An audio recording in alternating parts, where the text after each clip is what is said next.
오늘 우리에게 주시는 하나님의 말씀은 에스겔 17장 1절에서 10절까지의 말씀입니다. 제가 가지고 있는 성경으로 구약 1173쪽입니다. 에스겔 17장 1절에서 10절까지의 말씀을 봉독하겠습니다. 여호와의 말씀이 내게 임하여 이르시되 인자야 너는 이스라엘 족속에게 수수께끼와 비유를 말하라. 여호와께서 이같이 말씀하여 이르시되 색깔이 화려하고 날개가 크고 깃이 길고 털이 숱한 큰 독수리가 레바논에 이르러 백향목 높은 가지를 꺾되 그 연한 가지 끝을 꺾어 가지고 장사하는 땅에 이르러 상인의 성읍에 두고 또 그 땅의 종자를 꺾어 옥토에 심되 수양 버들 가지처럼 큰 물가에 심더니 그것이 자라며 퍼져서 높지 아니한 포도나무 곧 굵은 가지와 가는 가지가 난 포도나무가 되어 그 가지는 독수리를 향하였고 그 뿌리는 독수리 아래에 있었더라. 또 날개가 크고 털이 많은 큰 독수리 하나가 있었는데 그 포도나무가 이 독수리에게 물을 받으려고 그 심어진 두둑에서 그를 향하여 뿌리가 뻗고 가지가 퍼졌도다. 그 포도나무를 큰 물가 옥토에 심은 것은 가지를 내고 열매를 맺어서 아름다운 포도나무를 이루게 하려 하였음이라. 너는 이르기를 주 여호와의 말씀에 그 나무가 능히 번성하겠느냐.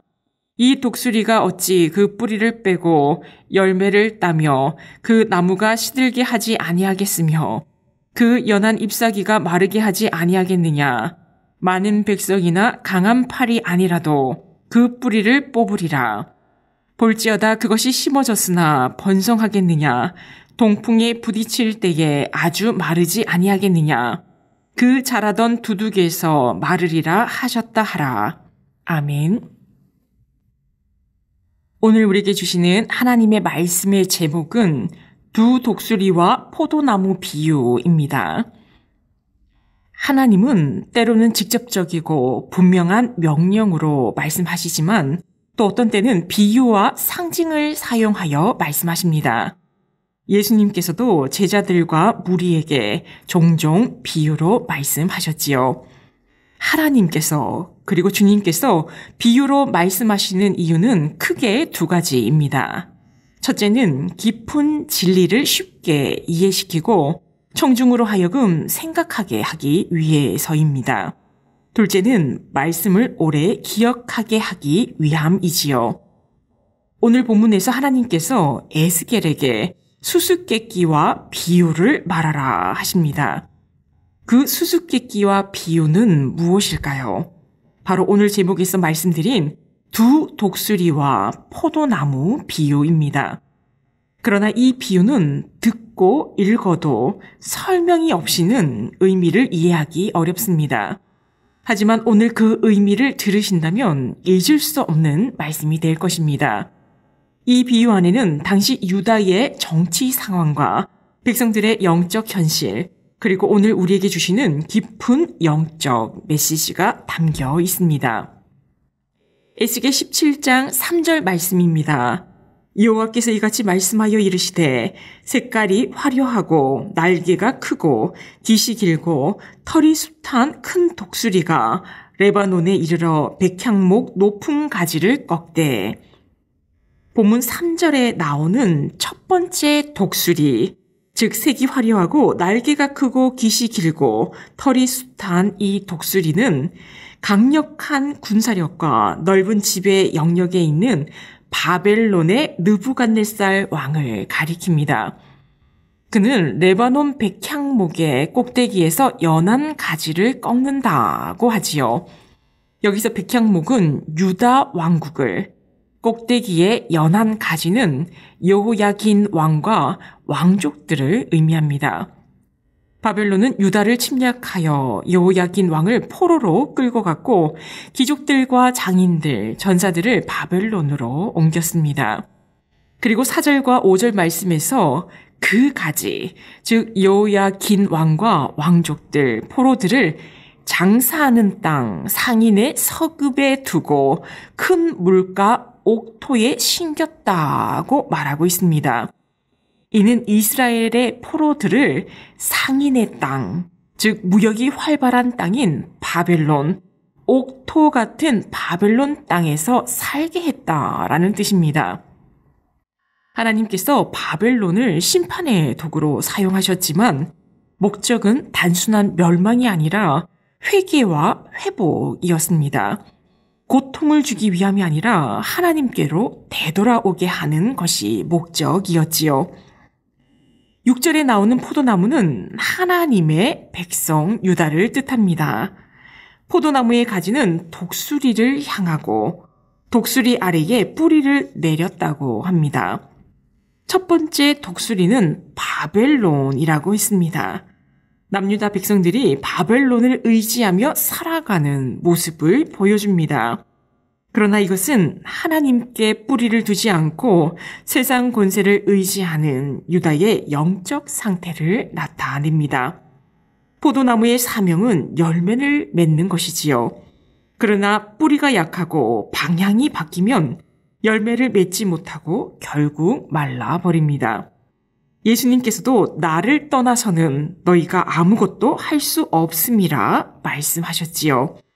하나님 없는 번영은 오래가지 못합니다.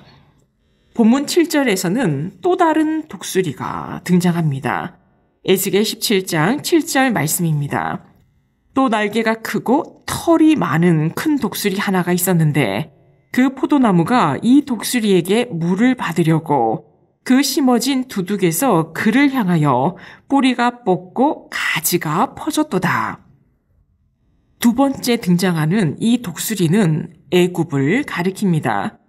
유다의 마지막 왕 시드기야는 바벨론과 맺은 언약을 깨트리고 애굽의 도움을 요청했습니다.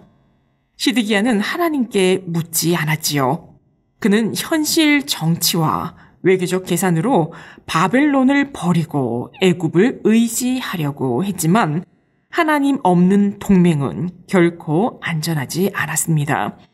결국 애굽은 유다를 돕지 못했고 시드기야는 바벨론에게 잡혀 두 눈이 뽑힌 채 포로로 끌려갑니다. 시드기야는 애굽을 의지하면 안전할 것이라 생각했지만 오히려 그 선택이 멸망을 재촉했습니다. 우리도 위기 속에서 하나님보다 사람, 돈, 권력, 인맥을 먼저 찾는다면 이와 같은 결과를 얻게 될 것입니다. 역사학자 아놀드 토인비는 문명의 몰락은 외부의 침략보다 내부의 부패로 인해 시작된다고 말했습니다. 유다가 멸망한 이유도 군사력이 약해서가 아니라 하나님과의 언약을 버렸기 때문입니다. 우리 인생의 진짜 위기는 돈이 없을 때가 아니라 하나님과의 관계가 끊어질 때입니다. 포도나무는 뿌리 내린 곳에서 양분을 얻습니다. 뿌리가 약하면 조금만 바람이 불어도 흔들립니다. 우리 신앙의 뿌리는 말씀과 기도에 깊이 내려져야 합니다. 1900년대 초에 미국의 한 농부가 땅속 깊은 곳까지 뿌리 내린 참나무를 보며 말했습니다. 이 나무는 폭풍이나 가뭄이 와도 쓰러지지 않는다. 왜냐하면 뿌리가 깊이 내려져 지하수에 닿아 있기 때문이다. 우리 신앙도 마찬가지입니다. 환경이 바뀌어도 뿌리가 하나님의 말씀과 은혜에 닿아 있으면 흔들리지 않고 메마르지 않습니다. 말씀을 맺겠습니다. 오늘 하나님께서 우리에게 이렇게 묻고 계십니다. 너는 누구를 의지하며 뿌리를 내리고 있는가? 힘이 있어 보이는 바벨론과 애굽도 결국 하나님께서 쓰시는 도구일 뿐이었습니다. 세상에 강해 보이는 그 어떤 것도 전능하신 하나님과 비교할 수 없습니다. 참된 보호와 번영은 오직 전능자의 날개 아래에 있을 때만 가능합니다. 그러므로 위기의 순간마다 세상을 향해 뿌리 내리는 포도나무가 아니라 하나님께 말씀과 기도로 단단히 뿌리 내리고 하나님을 바라보며 하나님을 향해 계속 가지를 뻗는 믿음의 포도나무가 되어야 합니다. 하나님께 뿌리를 내릴 때 사람은 우리를 꺾을 수 없고 환경은 우리를 말려버리지 못하며 세상의 풍파도 우리를 뽑아낼 수 없습니다. 하나님과 언제나 함께함으로 믿음의 포도나무로 든든히 서며 날마다 하나님이 기뻐하시는 열매가 있는 우리 모두가 되기를 축원합니다. 기도하시겠습니다. 사랑과 은혜가 풍성하신 하나님 아버지, 오늘 에스겔 17장의 말씀을 통해 우리가 누구를 의지하며 뿌리를 내려야 하는지 다시금 깨닫게 하시니 감사합니다. 세상의 권세와 인간적인 계산이 아니라 오직 주님의 날개 아래에서 참된 안전과 번영이 있음을 믿습니다. 우리의 마음이 하나님보다 사람과 환경을 먼저 바라보았던 불신앙을 용서하여 주옵소서. 주님의 말씀과 기도 속에 신앙의 뿌리를 깊이 내리게 하시고 흔들림 없이 하나님만 바라보는 믿음을 허락하여 주옵소서. 위기의 때에도 세상을 향해 뻗지 않고 하나님께로만 가지를 뻗어 풍성한 열매를 맺는 삶이 되게 하옵소서. 우리의 가정과 교회가 하나님께만 의지하게 하시고 날마다 주님의 은혜로 자라고 주님께서 기뻐하시는 열매를 가득히 맺게 하옵소서. 이 모든 말씀 예수님의 이름으로 기도합니다. 아멘. 생명의 말씀으로 나를 채우사 주의